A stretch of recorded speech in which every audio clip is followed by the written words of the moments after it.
حضرت عمر فاروق رضی اللہ تعالیٰ عنہ خادم سے کہنے لگے بوڑھی سے پوچھو. تو پوچھا اماں السلام علیکم. وعلیکم السلام. اماں کیا بات ہے؟ تو اماں کہنے لگی جاؤ دوڑو، تمہیں کیوں بتاؤں، دیہات کی سیدھی سادی بی بی، جاؤ بھاگ جاؤ. کہا نہیں اماں مہربانی کرو اندر تو آنے دو. بڑی منت کے بعد اماں مانی. عمر فاروق عام آدمی نہیں جس سے دنیا کامتی ہے. حضرت عمر اندر گئے. اماں کیوں پریشان ہو؟ تو اماں کہنے لگی تمہیں کیوں بتاؤں، میرا اپنا دکھ ہے. چل اماں بتا دے، تیری مہربانی. اماں کہنے لگی میں ایک بیوہ ہوں، بے اولاد ہوں، کوئی میرا سہارا نہیں. مجھے عمر فاروق سے بڑی شکایت ہے. میرے اوپر 25 دینار کا قرضہ چڑھ گیا ہے اور 3 دن ہو گئے میں نے روٹی نہیں کھائی، اور عمر نے میری خبر نہیں لی. حضرت عمر کو پتہ چل گیا اللہ وارث ہے، اس کا کوئی 2 4 10 ہزار ووٹ کوئی نہیں. یہ کو میکے سے 6 مربے نہیں لے کے آئی، ایک اکیلی تنے تنہا. اور بھائی جب اللہ کا خوف ہوتا ہے تو پھر انسان ان غریبوں کو بھی مناتا ہے. پھر ریڑھی والے کی بھی اہمیت بڑھ جاتی ہے، پھر رکشے والے کی قدر بھی بڑھ جاتی ہے. حضرت عمر فاروق رضی اللہ تعالیٰ عنہ کہنے لگے اماں عمر سے شکوہ ہے؟ کہاں؟ جناب عمر کہتے ہیں میں نے ایک جملہ کہا تو اماں نے تو مجھے لاجواب کر دیا. میں نے کہا اماں عمر کو کیا پتا کہ تو بھوکی ہے اور مقروض ہے، اسے کیا خبر؟ تو اماں کہنے لگی کیا کہا تم نے؟ عمر کو خبر نہیں، اسے پتا نہیں؟ تو عمر سے کہو نا چھوڑ دے حکومت، اس کے حوالے کرے جو خبر رکھ سکتا ہے. کیوں بیٹھا ہے پھر؟ ہمارے حکمران کہتے ہیں ابھی میں صدمے میں ہوں، نکلوں گا تو بات کروں گا. نہ ادھر ادھر کی تو بات کر، یہ بتا کہ قافلہ کیوں لٹا. مجھے رہزنوں سے غرض نہیں، تیری رہبری کا سوال ہے. ہاں تجھے جواب دینا پڑے گا.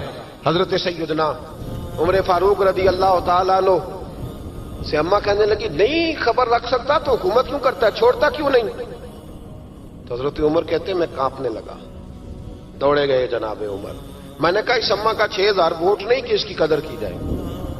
یہ اماں کوئی بہت آکسفورڈ یونیورسٹی کی ڈگری ہولڈر نہیں کہ اس کی بات مانی جائے. کہ لاوارث اور بیوہ بی بی. عمر دوڑے گئے، گھر سے اناج کا تھیلا کندھے پہ رکھا، 25 دینار بھی لیے، پکا پکایا کھانا بھی لیا. خادم کہنے لگا حضور مجھے دے دے میں اٹھا لیتا ہوں. تو حضرت عمر فرمانے لگے چل وعدہ کر قیامت کے دن بھی میرا بوجھ اٹھائے گا. کہنے لگا جی نہیں وہاں نہیں اٹھا سکتا. فرمایا پھر آج بھی نہ اٹھا، مجھے ہی اٹھانے دے، یہ میرا بوجھ ہے تو مجھے ہی. اماں کے سامنے 25 دینار بھی رکھے. پھر اماں کو حضرت فاروق اعظم نے 2 مہینے کا راشن بھی دیا، پھر پکا پکایا کھانا بھی دیا. معمولی آدمی کی بات نہیں کر رہا، 24 لاکھ مربع میل کا حکمران. حضرت عمر مدینے میں بیٹھ کے کبھی للکار دیں تو کیسر و کسرا کی ٹانگیں کانپیں. جناب عمر فاروق رضی اللہ کھانا کھلا کے اماں چارپائی پہ تھی تو عمر نیچے بیٹھ گئے. کہنے لگے اماں چل عمر کو معاف کر دے، چل چل جانے دے، کوئی عرض نہیں، بیچارے کو پتہ نہیں چلا. تو اماں کہنے لگی تو نے پھر عمر کا ذکر چھیڑ دیا. بیٹے میرے گھاؤ بڑے گہرے ہیں، میرے زخم بڑے سخت ہیں، کلیجہ پھٹے تو تجھے دکھاؤں کتنی تکلیف میں ہوں. میں تو پکا ہوا پھل ہوں، کسی وقت بھی دنیا سے چلی جاؤں گی. میں نے عمر کو معاف نہیں کرنا. جب میں قبر میں جاؤں گی نا، نبی کریم علیہ السلام آئیں گے تو میں عمر کی شکایت کروں گی. میں کہوں گی حضور اس سے پوچھئے یا رسول اللہ بیوہ اور بوڑھی کا خیال ہی نہیں کیا. تو آپ کے غلام کہتے ہیں میں نے عمر کو کبھی اتنا روتے نہیں دیکھا جتنا آج روئے. کہنے لگے اماں عمر کو میں جانتا ہوں وہ کمزور ہے، یہ شکایت نہ لگانا، وہ کمزور ہے، مقابلہ نہیں کر سکے گا، یہ شکایت نہ لگانا، چل معاف کر دے. تو اماں کہنے لگی اچھا تو مجھے کچھ اچھا لگتا ہے، جا تیری خاطر عمر کو معاف کیا، تو پیارا لگا ہے، جا معاف کیا، تیری خاطر معاف کیا، تیری خاطر عمر کو معاف کیا. حضرت عمر فاروق کہنے لگے مجھے لکھ کے دو. کون اتنے جتن کرتا ہے؟ کون؟ کسی سے کہنا جا اپنی اماں کو منا لے، تو کہتے ہیں نہیں میری غلطی کوئی نہیں تو مناؤں کس بات پہ؟ ہمیں تو 20 دلیلیں آتی ہیں. جا ابا کے پیر پکڑ لے. پتہ ہے نبی پاک علیہ السلام نے فرمایا جس کا باپ راضی ہوگا اسی کا اللہ راضی ہوگا، اور جس کا باپ ناراض ہوگا وہ سارا دن وظیفے پڑھے، اس کا اللہ راضی. یہ ابو داؤد شریف کی حدیث ہے. نا جی بڑی مہربانی پیسے نہ لائیے گا. اب بات سنیں، وہ بھی میں سمیٹنے کی طرف آ رہا ہوں، ختم کر رہا ہوں، آپ میری بات پہ توجہ رکھیں. عزیز بھائی، نبی کریم صلی اللہ تعالی علیہ وسلم نے جو اپنے غلاموں کی تربیت کی تو حضرت عمر فاروق کہنے لگے لکھ کے دو.